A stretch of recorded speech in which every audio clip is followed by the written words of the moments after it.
warahmatullahi wabarakatuh. Perkenalkan, nama saya Fauji Trisnawati, Sarjana Pendidikan. Saat ini saya mengabdi sebagai salah seorang guru IPA di SMP Negeri 1 Woja, Kecamatan Woja, Kabupaten Dompu, Provinsi Nusa Tenggara Barat.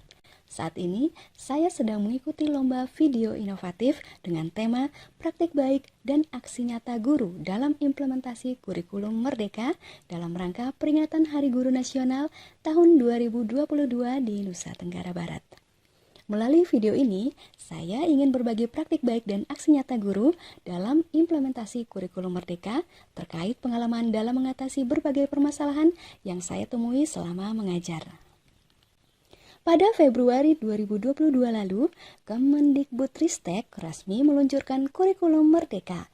Kurikulum Merdeka adalah metode pembelajaran yang mengacu pada pendekatan bakat dan minat. Secara umum, Kurikulum Merdeka merupakan kurikulum pembelajaran intrakurikuler yang beragam, di mana konten akan lebih optimal agar peserta didik mempunyai waktu yang cukup untuk mendalami konsep dan menguatkan kompetensi yang dimiliki.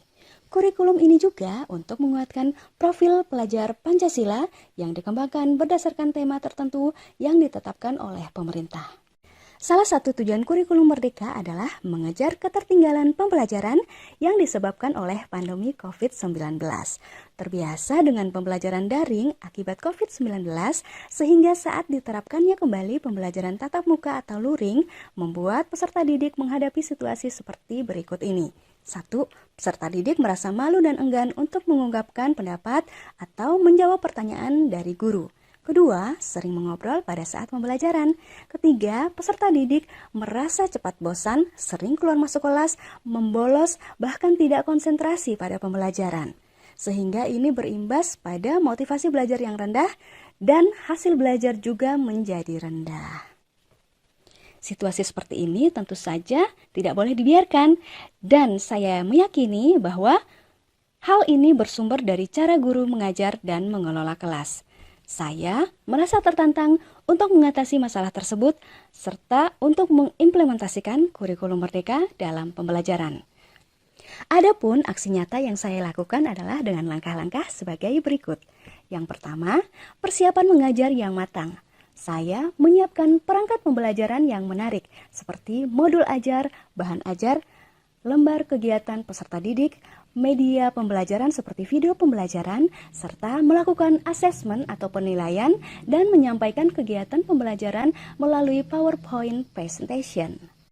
Yang kedua, yang paling penting adalah menciptakan lingkungan belajar yang kondusif. Saya harus bisa mencairkan suasana. Saya ingin agar peserta didik saya merasa bahagia ketika saya mengajar.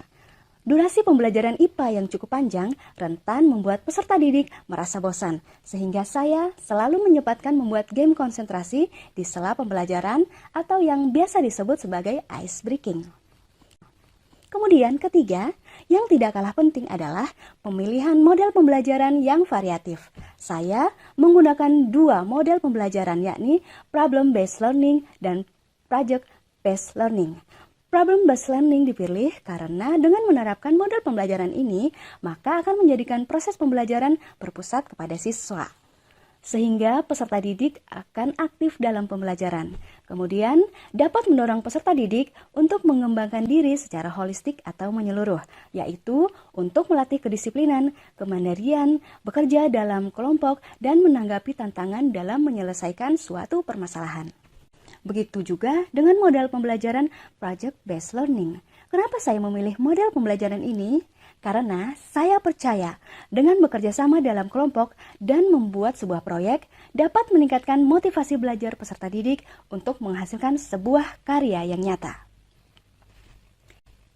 Setelah melakukan aksi nyata tersebut, saya menyadari kekeliruan mindset awal saya bahwa guru yang hebat adalah guru yang pintar dan menguasai materi pelajaran. Namun, ternyata guru yang hebat adalah guru yang mampu memahami apa yang dibutuhkan oleh peserta didik. Guru yang hebat adalah seorang guru yang mampu menyuguhkan pembelajaran yang aktif, kreatif, inovatif, efektif, dan menyenangkan. dan dapat menerapkan pembelajaran yang memanfaatkan teknologi serta inovasi pembelajaran dengan sebaik-baiknya. Sehingga tujuan pembelajaran dan masalah motivasi belajar peserta didik dapat teratasi dengan baik. Guru yang mampu menumbuhkan rasa percaya diri peserta didik saat menyampaikan pendapatnya, dan guru yang mampu memahami peserta didik dan membuat peserta didik merasa dihargai, dipahami, serta merasa aman dan tidak pernah dibanding-bandingkan merupakan guru yang hebat. Karena ketika peserta didik merasa aman dan nyaman di dalam kelas, mereka akan mampu mencari dan menemukan materi pembelajaran dari mana saja. Itulah best practice dan aksi nyata yang saya lakukan terkait implementasi kurikulum Merdeka. Semoga dapat menginspirasi. Billahi taufiq wal hidayah. Wassalamualaikum warahmatullahi wabarakatuh.